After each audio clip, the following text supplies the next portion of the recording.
বরিশালে রাষ্ট্র সংস্কারের প্রস্তাবনা, তাওহীদ ভিত্তিক আধুনিক রাষ্ট্র ব্যবস্থা শীর্ষক মতবিনিময় সভা অনুষ্ঠিত হয়েছে বুধবার 20শে আগস্ট।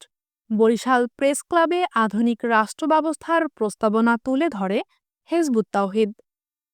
সভায় মূল প্রবন্ধ উপস্থাপন করেন হেজবুত তাওহীদের সাহিত্য সম্পাদক রিয়াদুল হাসান। তিনি সংগঠনের সর্বোচ্চ নেতা হোসাইন মোহাম্মদ সেলিম রচিত তাওহীদ ভিত্তিক আধুনিক রাষ্ট্র ব্যবস্থা গ্রন্থের ওপর ভিত্তি করে একটি পূর্ণাঙ্গ রাষ্ট্র কাঠামোর ধারণা দেন। রিয়াদুল হাসান বলেন, স্বাধীনতার পর 53 বছরে সংবিধানে 17 বার সংশোধনী আনা হয়েছে, অসংখ্য নতুন নতুন আইন প্রণয়ন করা হয়েছে, কিন্তু জাতির কোনো মৌলিক সংকটের টেকসই সমাধান হয়নি।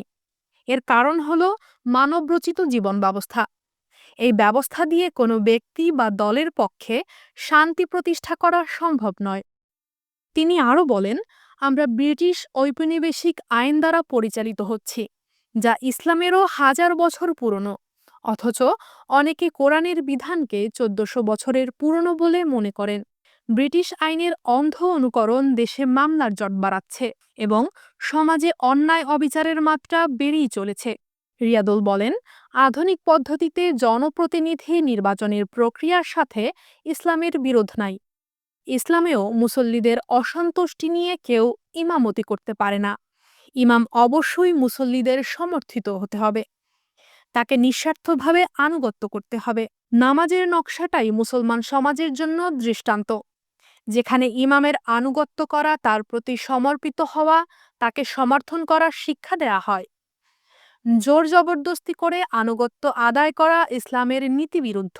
তিনি আরও বলেন, চলমান গণতান্ত্রিক সিস্টেমে জনগণের নির্বাচিত প্রতিনিধিরা পার্লামেন্টে গিয়ে নিজেরা আইন রচনা করেন। এই জায়গায় মানুষ হয়ে যায় বিধানদাতা। আমাদের তথ্য হচ্ছে, বিধানদাতা ইলাহ একমাত্র আল্লাহ। এই বেসিক পার্থক্যটা খুব স্বাভাবিক। কার হুকুমে জাতীয় জীবন চলবে, বিধান কোনটা চলবে, এটা বড় প্রশ্ন। কোরআনের উদ্ধৃতি টেনে তিনি বলেন, কোরআনে আল্লাহ বলেছেন তাকে পূর্ণাঙ্গরূপে বিশ্বাস করতে। আল্লাহকে আংশিক বিশ্বাস করা, আংশিক মান্য করা হচ্ছে শিরক। সংগঠনটির বরিশাল জেলা সভাপতি লোকমান হোসেনের সভাপতিত্বে আরও বক্তব্য রাখেন হেজবুত তাওহীদের ঢাকা বিভাগীয় সভাপতি ডাক্তার মাহবুব আলম মাহফুজ, বরিশাল বিভাগীয় সভাপতি শফিকুল আলম উদ্বা, আঞ্চলিক সভাপতি রুহুল আমিন মৃধা, ঢাকা বিভাগের সহসভাপতি আলামিন সবুজ, নারী বিভাগের যুগ্ম সম্পাদক আয়শা সিদ্দিকা, বরিশাল মহানগর সভাপতি নূর মোহাম্মদ আরিফ প্রমুখ। এছাড়াও সভায় সাংবাদিক, শিক্ষক, সুশীল সমাজ ও ধর্মীয় নেতৃবৃন্দ উপস্থিত ছিলেন।